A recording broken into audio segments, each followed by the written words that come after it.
죄 지은 사람을 사하여 준 것 같이 이 부분에 대해서는 지난번 설교에서 같이 나누었습니다. 그래서 오늘은 그 두 번째 부분, 우리의 죄를 사하여 주시옵고 이 부분에 대해서 포커스를 맞추고 말씀을 같이 나누도록 하겠습니다.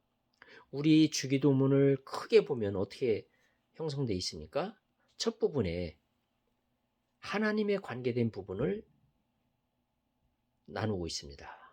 하늘에 계신 우리 아버지, 이름이 거룩히 여김을 받으시오며 나라의 마옵시며 뜻이 하늘에서와 같이 땅에서도 이루어지이다. 하나님과 관련된 부분을 기도하고 난 다음에 우리 주님께서는 제자들에게 그 다음 기도할 내용을 가르쳐 주셨는데 첫 번째가 무엇입니까? 오늘 우리에게 일권 양식을 주옵시고, 그 다음에 두 번째가 오늘 다루는 우리가 우리에게 죄 지은 사람을 용서해 준 것 같이 우리 죄를 사하여 주시옵고, 이렇게 나옵니다. 첫 번째가 무엇입니까? 양식입니다. 양식. 우리 인간이 살아가는데 양식이 필요합니다. 거기서 우리는 에너지를 얻거든요. 그러니까 우리가 에너지를 공급받을 그런 양식을 기도하고 우리가 그 양식을 먹어야 우리는 그 에너지를 공급받습니다.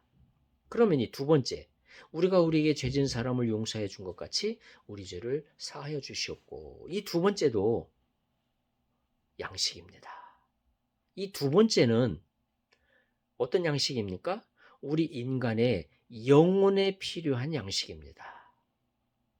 첫 번째 양식이 우리의 육체를 위한 양식이라면 이 두 번째 기도의 중심 단어가 용서인데, 이 용서는 우리 인간이 살아가는 데 있어서 또 실제로 생활하는 데 있어서 우리 인간의 영혼에 필요한 양식이다, 이렇게 말할 수 있겠습니다.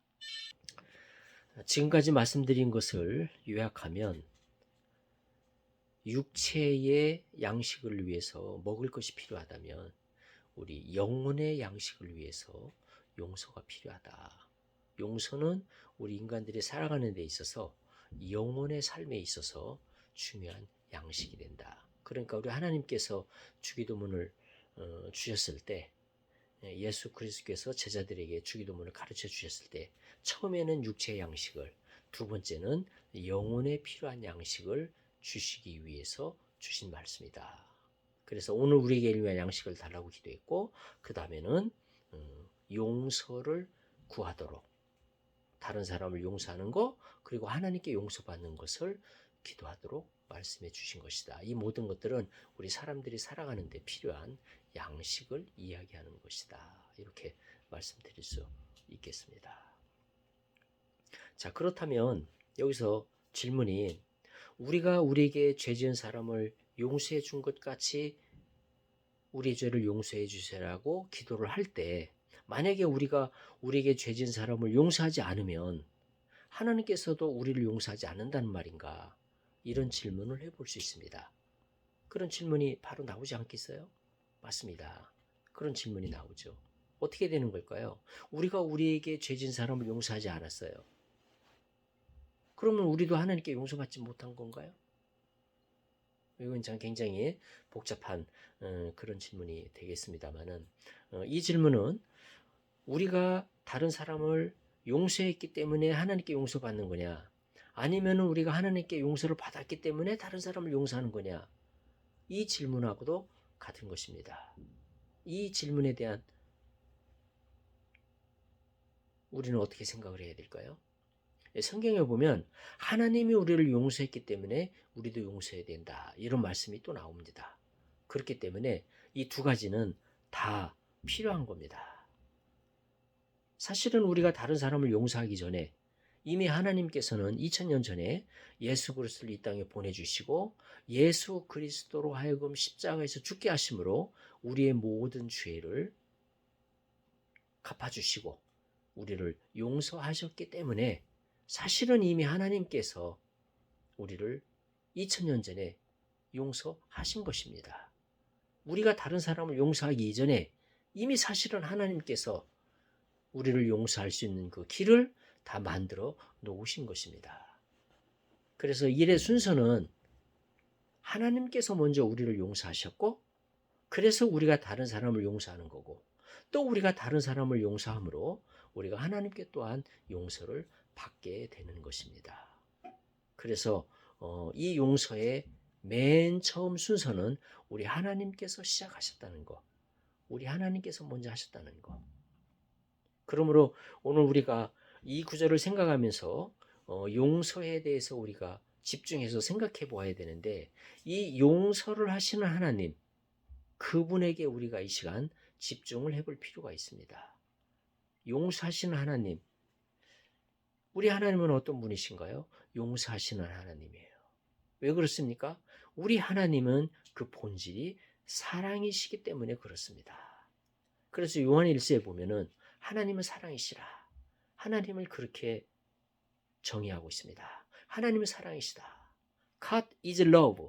하나님은 사랑이시다. 하나님은 사랑이시기 때문에 용서하실 수 있는 분이라는 겁니다. 그리고 용서하시는 분이라는 겁니다. 그 용서의 하나님, 사랑의 하나님, 그 사랑의 하나님의 성품을 묘사하는 단어 중에서 이 용서와 관련된 단어가 긍휼입니다. 긍휼. 긍휼이라는 단어는 우리가 보통 사람들 일상생활에서 잘 쓰지 않는 단어입니다. 그렇죠? 긍휼이라는 단어 아마 많이 못 들어보셨을 겁니다. 근데 성경에는 이 긍휼이라는 단어가 많이 나옵니다. 하나님은 긍휼의 하나님이다. 우리에게 긍휼을 베푸신다. 이런 이야기들이 성경에는 많이 나옵니다. 그래서 성경에는 이 긍휼이라는 단어가 상당히 많이 나오는데, 그 긍휼이라는 단어 어떻게 생각하십니까? 뭐 자비 또는 불쌍히 여김 등등 뭐 여러 가지로 나눠볼 수 있겠는데요. 긍휼이라는 단어를 아마 여러 가지 측면에서 우리가 생각해 볼 수 있을 겁니다. 네, 긍휼이라는 단어는 뭐 사전적인 의미에서도 볼 수 있을 거고 또 여러 가지 의미가 있을 텐데, 이 성경에 나와 있는 이 긍휼이라는 단어의 그 의미를 하나 생각해 보자면 이사야 55장 7절 요 단어를 한번 구절을 보실까요? 악인은 그의 길을, 불의한 자는 그의 생각을 버리고 여호와께로 돌아오라. 그리하면 그가 긍휼히 여기시리라. 우리 하나님께로 돌아오라. 그가 너그럽게 용서하시리라. 이런 말씀이 나옵니다.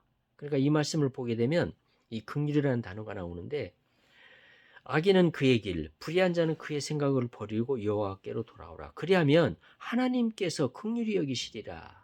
이 긍휼히 여기시리라는 요 긍휼을 어떤 단어로 바꾸면 자연스러울까요?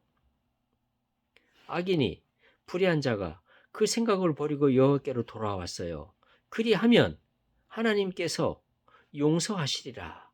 이렇게 바꾼다면 자연스럽지 않나요?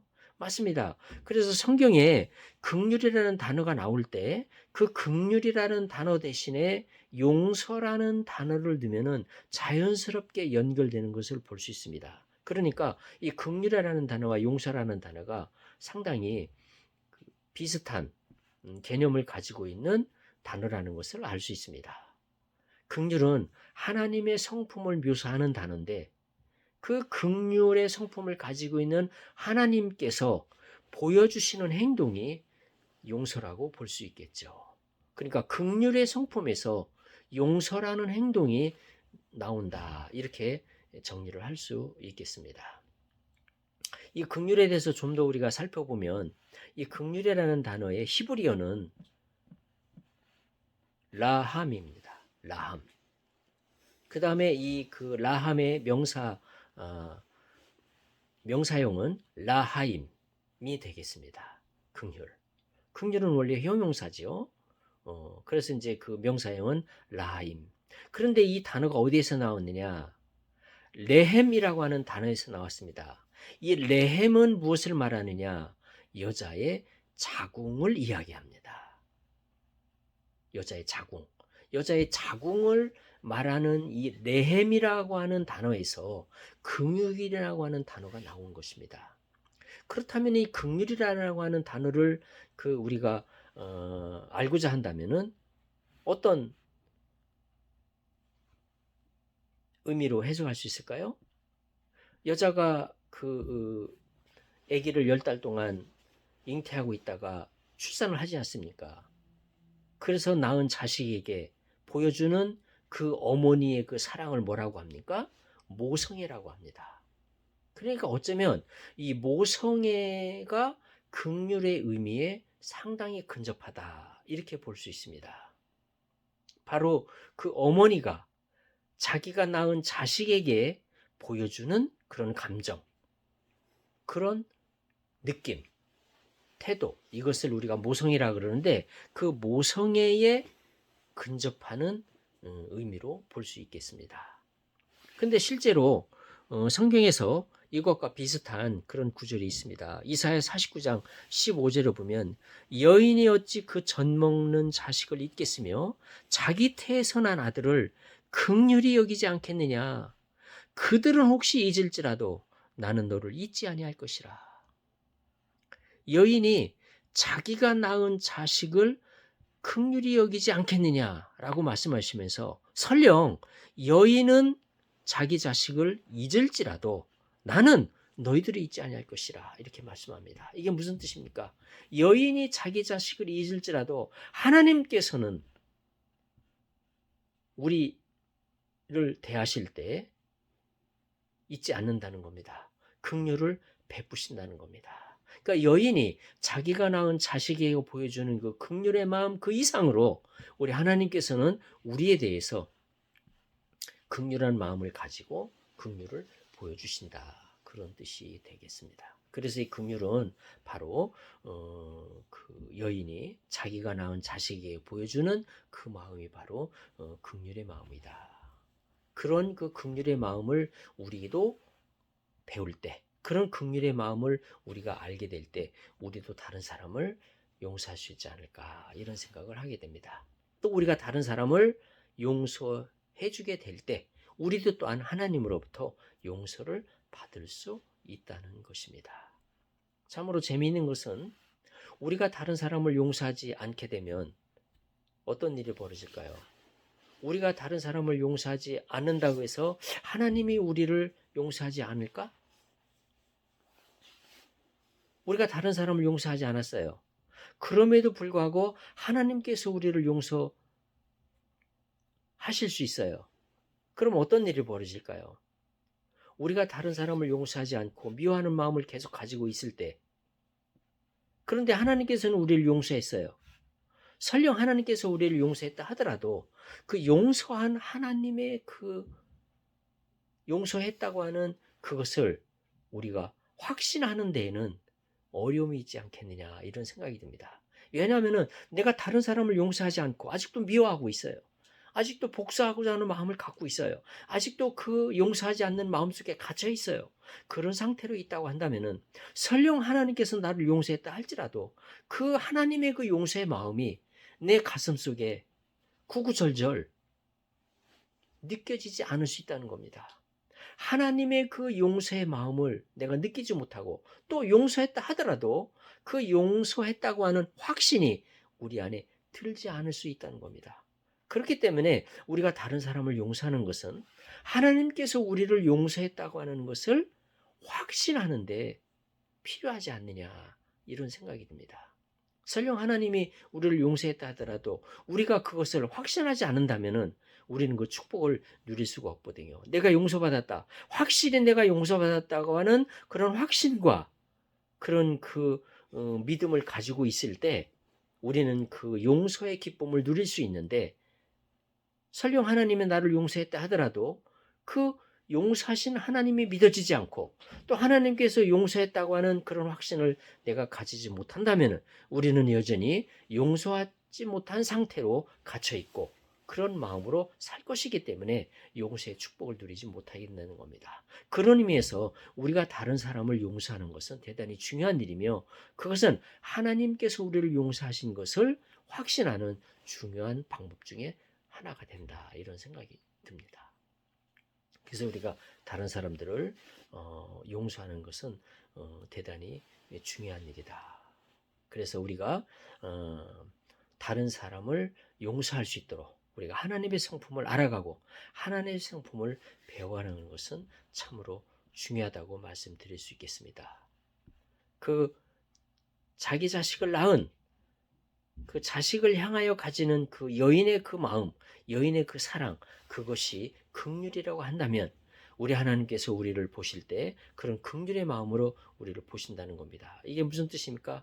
우리 모든 사람들을 하나님께서는 낳은 자식으로 생각하시고 우리를 그렇게 긍휼의 마음으로 보신다는 겁니다. 하나님의 이 긍휼의 마음을 우리가 늘 묵상하고 그 긍휼의 마음을 우리가 늘 품고 그런 마음으로 다른 사람을 용서해주는 이런 그 마음을 가질 수 있기를 바랍니다. 우리가 이런 마음을 가질 때 우리가 다른 사람을 용서하게 되고 우리가 다른 사람을 용서할 때 하나님께서 우리를 용서하신 그 용서의 사랑을 믿게 되고 또 그 용서를 우리가 확신하게 되고 또한 그 확신 가운데 우리가 거할 때 용서의 축복 속에 사는 그런 하나님의 자녀들이 될 것입니다. 이런 축복 가운데 사시는 우리 모든 분들이 되시기를 축원합니다. 아멘.